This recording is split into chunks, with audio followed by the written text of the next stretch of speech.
Dinas Tenaga Kerja Kota Palembang memberikan pelatihan kepada sejumlah warga dalam upaya penekanan angka pengangguran, yaitu pelatihan menjahit, otomotif motor, AC, serta listrik.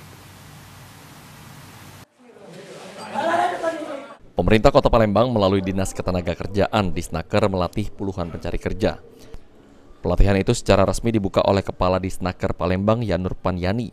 Yanurpan mengatakan selama 1 bulan para pencari kerja akan dilatih khusus sesuai ke bidang kerja yang diikuti.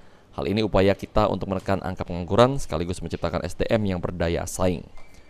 Pelatihan dibagi berdasarkan kompetensi kejuruan seperti desain grafis, menjahit, kelistrikan, dan teknik las.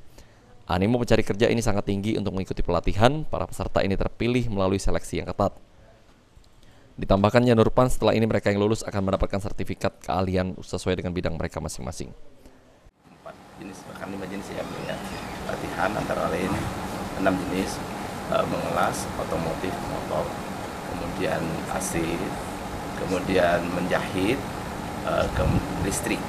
Nah, kita juga ada pelatihan soft skill, desain grafis, ya karena saat ini belum bisa dipenuhi di BLK kita kerjasama dengan pihak ketiga. Namun demikian tidak mengurangi kualitasnya, karena anak-anak atau adik-adik kita yang kita latih selama 1 bulan ini nanti akan mendapat sertifikat yang dikeluarkan BNSP. Ya, setelah selesai pelatihan mereka akan dilakukan evaluasi atas kompetensi mereka. Ya, dari hasil uji kompetensi tersebut baru mereka bisa nanti dikeluarkan sertifikat, dan ini harapannya bisa mengurangi angka pengangguran di Kota Palembang.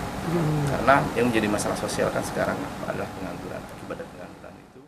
Aji Delia, PAL TV.